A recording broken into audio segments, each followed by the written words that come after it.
My name is Natalie. I am the Assistant Director for Public Policy Programs at McGeorge School of Law. And with me today is Dean Kuchera, and our panelists whom I'll be interviewing today, our director, Dr. Paolinelli, and one of our full-time faculty, Dr. Kaye-Essien.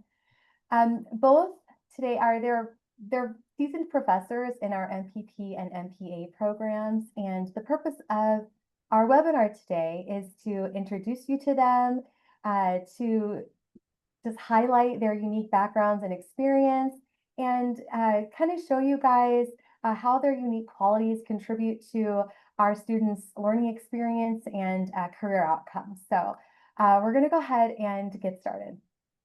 My first question, Dr. Paolinelli, can you please just introduce yourself, tell us a little bit about your background and some of the classes you teach? Sure. I've been at the university now almost 10 years. My day job was always as a management consultant. I started out at Price Waterhouse, then I was a partner in a mid-sized consulting firm, and then I had my own firm. So I'm first in public sector consulting as my primary career, but then I came over into academia about 10 years ago. I have a doctorate in public administration, and here at the university, I teach the management classes, the capstone, and once in a while, the analytics class as well. Wonderful, thank you, thank you. Dr. Kaye-Essien, same question.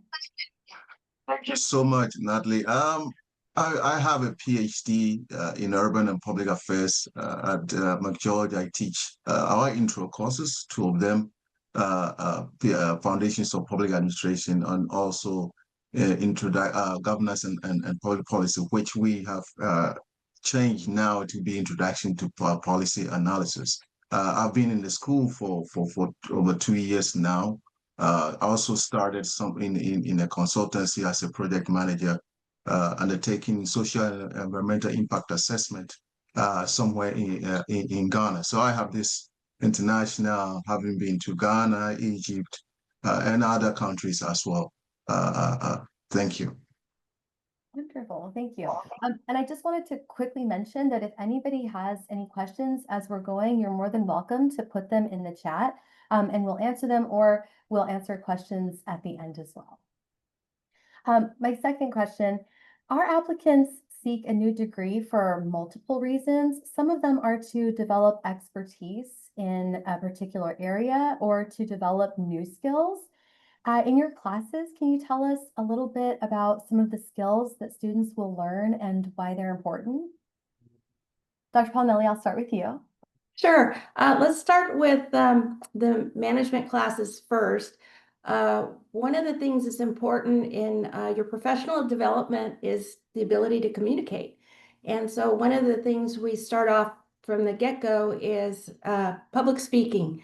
And everybody hates that, but we give you the tools and the confidence to present information succinctly and to tell a story for decision makers to make informed decisions. So get ready. That's one of the things you'll be doing in my classes is doing some public speaking. The other thing that you will be doing is group work. Now, you might have experienced this in your undergraduate classes doing group work, and invariably there was always a slacker.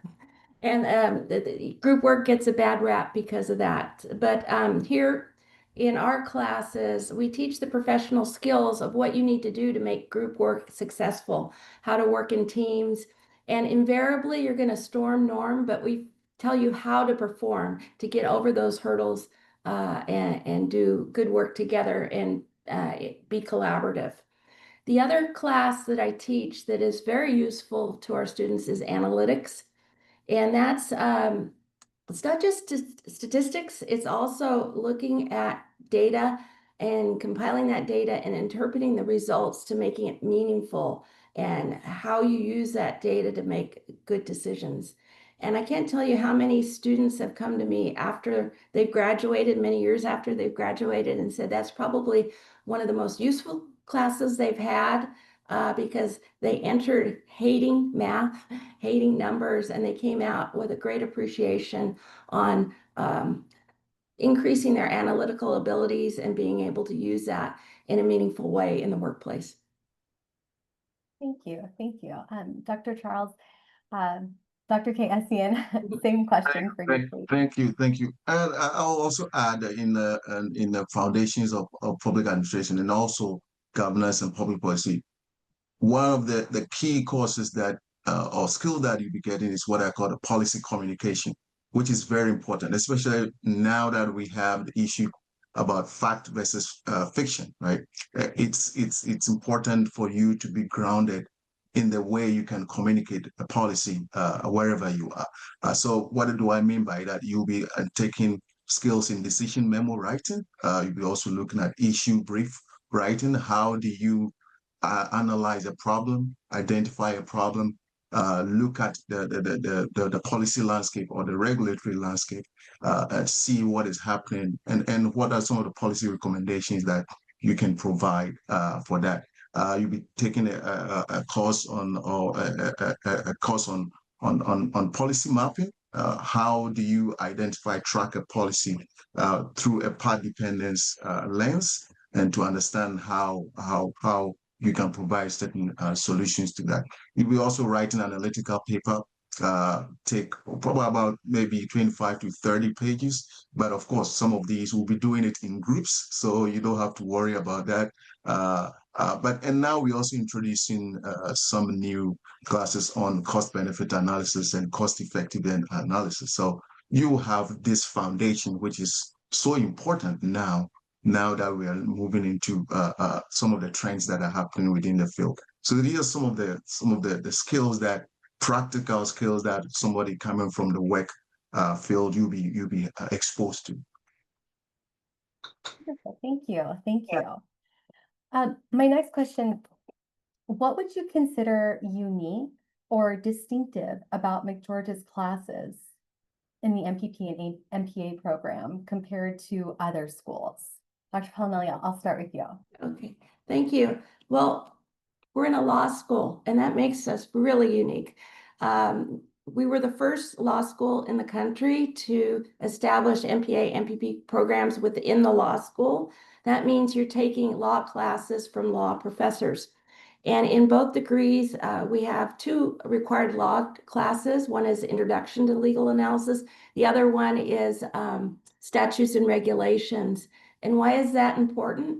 Because everything we do in the public sector is based on the rule of law. So you have to know how laws are developed, how laws are written, how to interpret laws, and how to use it, you know? So that makes us incredibly unique when you compare us to other similar programs. We keep our class sizes small, so it's very intimate in that you're learning as much from your peers as you are from the professor. And you're making lifelong relationships too, because we're kind of a close-knit little family here within our program. So those are just two things I come off the top of my head as making us unique. Thank you. Dr. Kaye-Essien, same question. Thank you. And I'll also say that this program has been designed and redesigned with people like you in mind, those who are working professionals, because we have three modalities that will really be helpful. I teach on Saturdays. We have certain courses that are offered on Saturdays, so you don't really have to worry about hurrying from work to come to class. Saturdays have been set aside for you to be fully engaged in it. Besides that, we also have 4 online courses that are offered at the comfort of your home. And then sometimes we also have some hybrid courses that you have to take. These are offered with practical assignment class and discussions, online discussions, cases, and semester-long project to enrich your experience, which we are very interested in. I mean, some of you are coming from the work sector, so you'll be working with colleagues who are also in the public service, who have some knowledge within the field. So that has been put together to, all of it has been put together to help you enrich your experience on campus. And if I could add, yeah, we also offer some concentrations. They're required for the MPP degree and are optional for our MPA degree, but they give you more in-depth ability to work on either public policy advocacy. You could delve into environmental and water policy. You could do nonprofit management, and we are just now getting approval, which we hope to get in place by next academic year, for a local government administration concentration as well. So I think that's just another aspect that makes us unique compared to other universities. And also the professors. I think you'll be working with professors who have already, we have a number who have already worked in government, who have worked in the local government. So that is one of the greatest assets that we have. Thank you. Thank you. In addition to teaching classes in the program, you also provide some career advising. Could you tell us a little bit more about the career outcomes someone could expect after finishing our MPP or MPA programs? Dr. Paolinelli, I'll start with you. Sure. So, gosh, I wish we had more time, because there are just a wealth of different career options that are available, especially due to our location here in the capital. We're nestled within a 7-county region. So we have 7 counties, we have lots of different cities, we have regional government, we have the state capital. You could go to work for a member or a committee within the state capitol building. You could work in the executive branch across the street for the governor. And there's just all kinds of opportunity here that is available to you. If I may, could I give a couple examples? Yeah. So since we've been in operation since 2016, and we have over 180 graduates now. And I look back to the very first cohort that came through our program, and I'm just so impressed what they've accomplished with their careers. One of our students was a personnel manager at the city of Sacramento, and she's risen up in the ranks, and she moved over to state government. And she's now the governor's appointee for workforce development for statewide. As just one example. Another early person that came through the program is now deputy director for Covered California. We have somebody that was very interested in finance, and they have risen through as far as they could go at Cal Fire to be the deputy director over finance, and then got a promotion to go to the city and county of San Francisco as a director of finance there. So those are just 3 examples of where they started at kind of lower to mid-level in their career when they were with our program. And now they're very high level, really affecting change in the environments that they've promoted into. Thank you. Thank you. Dr. Kaye-Essien, could you share a little bit of the same question? Yes. And I was beside what Professor Paolinelli shared. We also have some that are also working in consultancies. I know some of our recent students that Professor Paolinelli herself supported in terms of writing recommendations for her to get access to those opportunities. And one anecdote I would share is recently I had a student come to me and ask me that there are some opportunities that she wants to apply, but she doesn't know whether she has the capacity to. She wanted to apply as a city manager, right? And she wasn't confused. I said, no, look, you don't really have to apply for it, but consider some of the work you've done, hone in on your expertise, some of your experiences that you've already. So these are some of the advice that we give to our students. It doesn't matter the level that you've started. We have people here who have been through those structures and are ready to support you, whether in terms of recommendations that will give you, or the advice that we have, how to restructure your CV and to be able to push yourself forward. So yes, we have success stories. We have some of our students working at the local level, some at the state level who are doing great work. Some are in consultancy, maybe some are in nonprofits. Wonderful, thank you. Dr. Charles, I know that you do, this is just off the top of my head, I'm sorry, but you also do some research with students, don't you? I've heard about some, I know from my cohort when I did the program who would do research and stuff with you. Can you tell us anything about that? Is that something that our students would be allowed to do while they're in the program, or is it typical for them to do after the program? Thank you. Whilst this is mostly a course-based, it's not, well, research is not a part of it, but we don't really discount it. Students that are interested in it, particularly in our policy analysis class, governance and public policy, we take a look at an issue and then try to use a research approach, definitely. Because if you are trying to define a problem, you need to understand what the problem is, right? Where is it coming from? Who is affected? How, to what extent are they affected? These are some of the skills that you learn.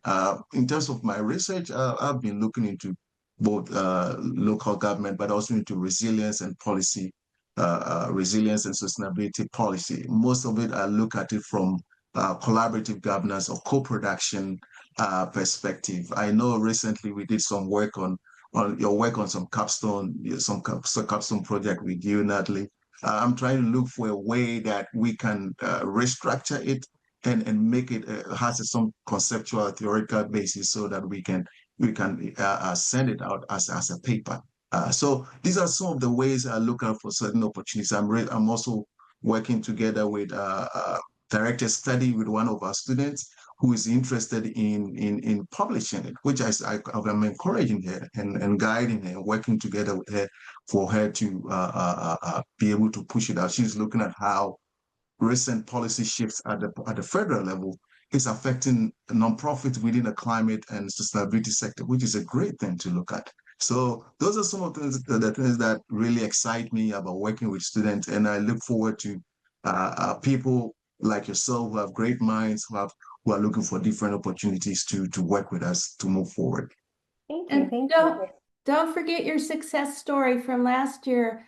Dr. Charles worked with a student to write a paper that she went on to present at the American Society for Public Administration at their national conference. And the local chapter of ASPA actually gave her a scholarship so that she could attend the conference as well. So thanks to Dr. Charles for making that all happen.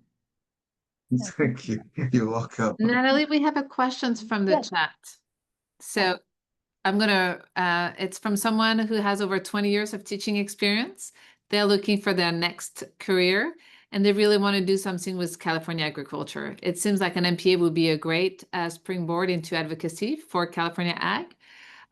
But I think the question is, as a mature learner, of course, some of our students are curious as to the diversity of age and education in our program.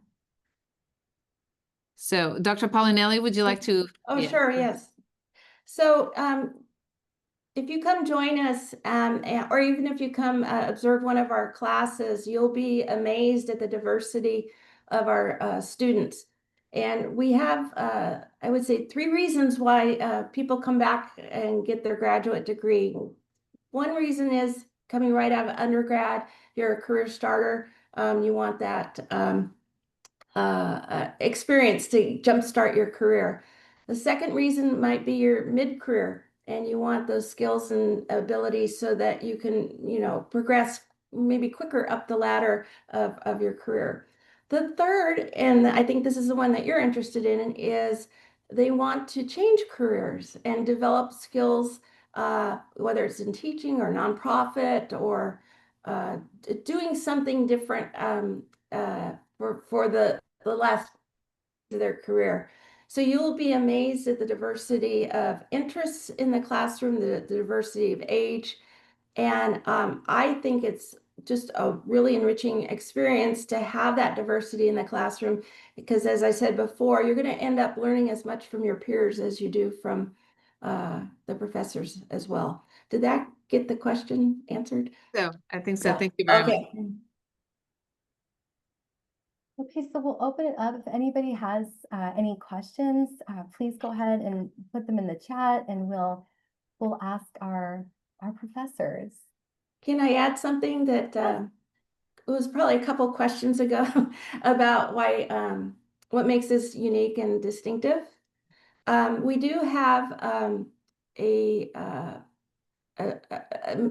major grant that we got from the Mental Health Commission to form what we call the Transformational Change Partnership, where we're training counties, staffing counties to do systemic change to improve their operations when it comes to behavioral health services.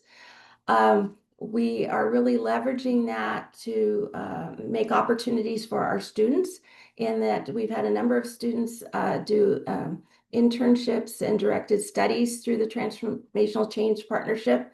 2 have gotten hired into full-time career advancing positions.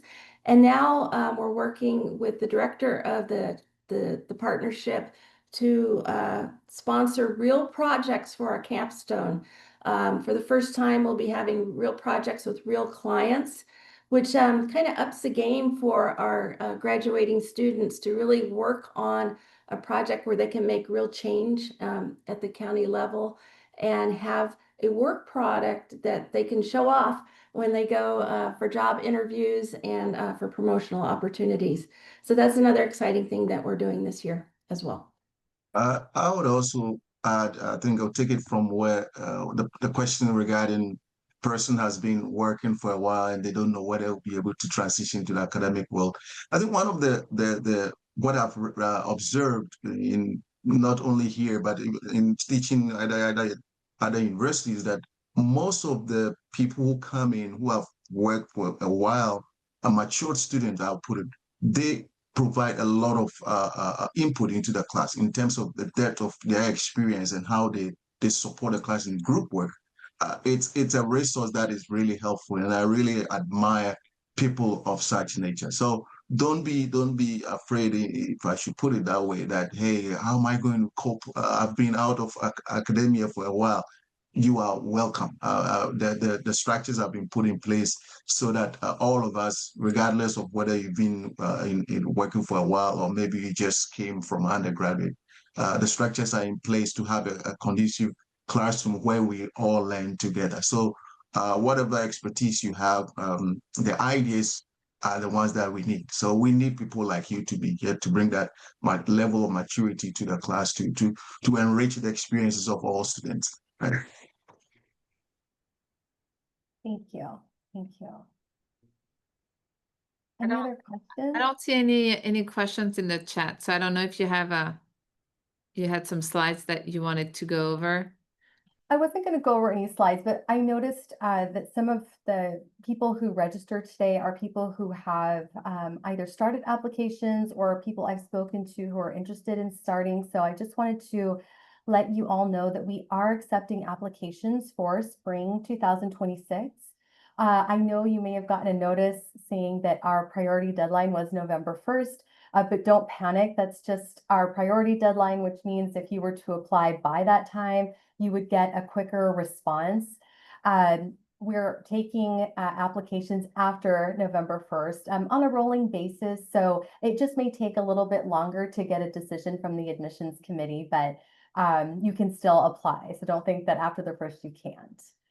So I just wanted to let some people know that. I think we have another question. Yes, the other question is, are there 2 cohorts per year, January start and fall start? Yes, yes, yes. Yes, we take admission year round, and you can start either, so it's our fall term, so August start, or spring term is a January start.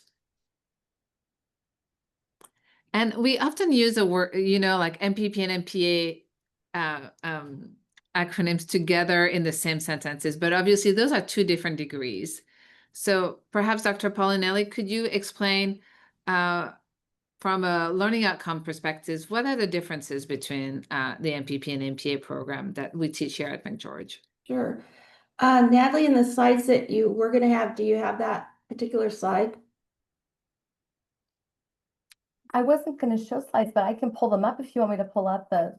No, I can do it without it. I just thought if you had them handy. Oh, okay. Okay, so in the Master of Public Policy, that degree focuses on the skills you need to identify what the problem is that needs public action, what the alternatives are for addressing that problem, and coming up with the rationale and justification for the recommended solution. So it's really more analytical in nature, in that you take a class in advanced policy analysis, and you also take a class in advanced quantitative analysis. So that gives you that kind of edge of upper edge of being able to do the quantitative and qualitative analysis necessary for deep dive in public policy. The MPA, on the other hand, it's less units. And you're focusing more on the management and leadership aspects of public administration, of what you need to do to administer policies that have been passed or decided upon, and thinking about what do you have to do to implement those policies. So it's not a clear-cut separation of the two, because in the Master of Public Policy, you also get exposure to that management and leadership stuff. And in the MPA, you also get exposure to all that analytical stuff as well. But if you're talking about the difference and the focus, that's the main areas of focus.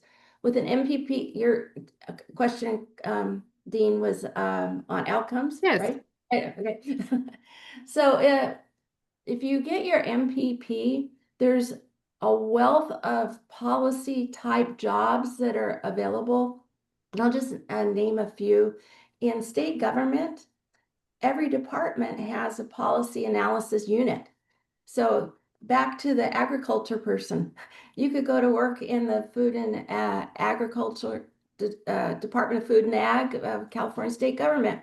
And there's a whole unit there that does policy analysis, and you could research legislative bills that are going through the process and stuff like that.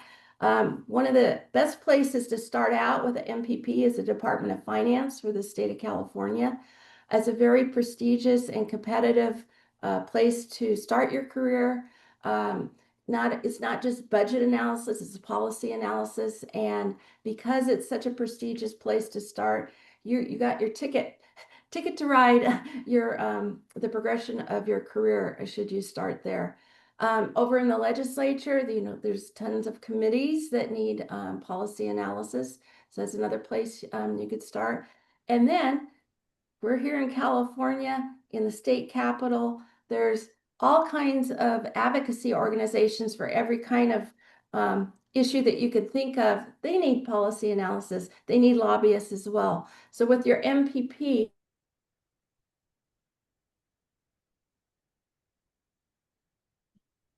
some technical difficulties. Yes, Okay. that's right. Dr. Paolinelli, you cut off. Could you start again with your sentence with the MPP? Did you miss all of the MPP? Yes. Oh my gosh. Just the last bit, just the last bit. The last part. So Yeah. you were explaining, and then you say, so with the MPP, you. Okay. Yeah, so the MPP. So you could work in state, the executive branch, as I was describing. You could work over in the state capitol or in the nonprofit world with advocacy organizations. So there's really a great potential for outcomes, especially if you stay here in Sacramento to establish and grow your career. Can you still hear me? Okay. Yes. Okay. So the MPA, like I was talking about earlier in the conversation, we're in a 7-county region. There are so many places to start in local government with cities, counties, and regional government that you could start. Local government is really a great place to grow your skill set, because they don't have as many people to do the jobs that maybe the state government does. So if you get a job, say, as an HR analyst, you're not going to be pigeonholed. You're going to be doing HR stuff for the whole organization that you're working for. So local government really gives you lots of breadth of opportunities to start your career. But then there's also the executive branch, and nonprofit is the MPA is the respected degree for nonprofit management. So if you're looking to go in that area as well, again, in our 7-county area, there are so many nonprofit opportunities available. So lots of outcomes. And if you do join us, you know, rather than listening to me talk about broad-based opportunities, I'd be glad to meet with you individually and see what your ambitions are, and you know, kind of match up of would really like to talk to that food and agricultural person, because I could give you lots of ideas on where to grow your career as well. And we'll put her contact information in the chat so you all have it as well. Yes. So while I do that, Natalie, since there are some of our attendees who are interested in applying, can you for the program, can you please just walk through a little bit what is a checklist? What does one have to do? Yeah, sure. Yeah, we get that question. What are the requirements for admission to our program? The first is you have to have a bachelor's degree, and it does not have to be in something specific. We require transcripts from all colleges attended, a detailed resume or CV, a 2 to 3 page personal statement, it can be double-spaced, and 2 letters of recommendation. So professional letters of recommendation or past professors, something like that. And I think that's, we do not require standardized testing. We do not require the GRE. So you don't have to worry about that. But those are our application requirements. Yes. Any questions around that? Oh, one question. Thank you. No, just a comment. Oh. And so I put it in the chat, the Calendly link for Dr. Paolinelli and for Natalie. I'm sorry, I refer to you by your first name because I'm so used to that in the chat. But I will also put your email addresses. Could I just add to the personal statement?